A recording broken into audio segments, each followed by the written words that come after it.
Antes, gostaria de agradecer por estar falando em nome de todos os 30 parlamentares que compõem esta casa e gostaria de iniciar dando as boas-vindas aos novatos, aos 15 deputados que foram eleitos pela primeira vez para compor esta casa e também as boas-vindas a todos os demais que foram reeleitos.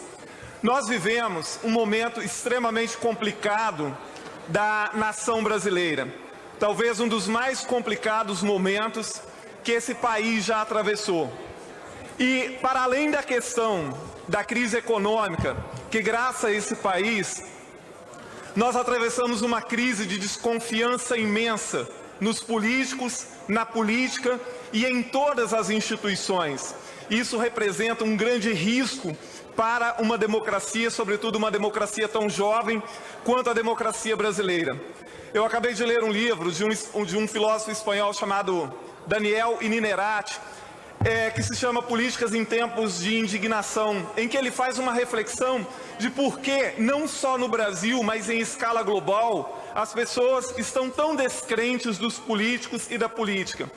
É uma análise muito ponderada e que vale muito a pena a gente refletir sobre alguns pontos. É claro que eu não vou aqui me alongar e fazer uma reflexão sobre o livro, mas um dos pontos ele coloca que uma das questões da descrença na política é o fato de que as pessoas mentem muito para a população e que a população acaba não entendendo exatamente aquilo que a política pode e o que ela não pode fazer. O que é que as instituições podem e como podem fazer. Então, mais do que nunca, nós, como representantes da sociedade, precisamos ser claros e transparentes com a sociedade. Precisamos explicar à sociedade o que é a política e como ela funciona e, sobretudo, sermos honestos nas nossas intenções e nos nossos atos. Enquanto as instituições brasileiras não se pautarem rigorosamente pelo princípio da constitucionalidade, da impessoalidade, do republicanismo, nós não vamos resgatar essa crença na política e nos políticos, e uma descrença que torna, como eu disse anteriormente, uma ameaça a cada dia para uma democracia ainda tão jovem quanto a democracia brasileira. O Poder Legislativo tem um papel crucial. Quando Montesquieu pensou a divisão dos poderes, ele disse sobre o equilíbrio e a harmonia entre os poderes, e uma coisa que falta hoje no Brasil. O Legislativo tem um papel crucial. Não há, todos nós aprendemos na escola, ainda desde muito cedo, que não há um poder mais importante do que o outro. Mas tudo aquilo, ou grande parte daquilo que afeta diretamente a vida da sociedade, passa obrigatoriamente pelo Legislativo.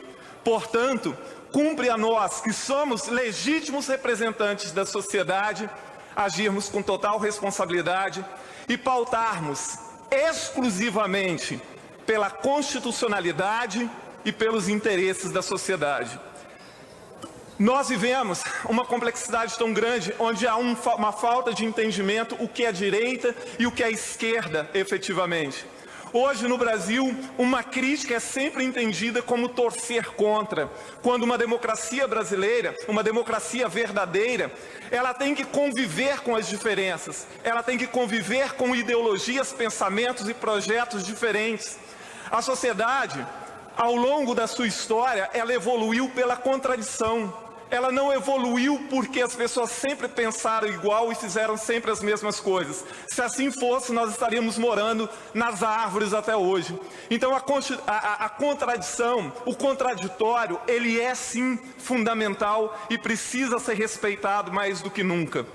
Para finalizar as minhas breves palavras, nós precisamos conjugar e praticar o tempo inteiro verbos como trabalhar, torcer, cumprir e cobrar. E quando falo de cobrar, é um poder cobrando do outro, mas sobretudo que cada um de nós cobre de si mesmo a responsabilidade de aqui estar.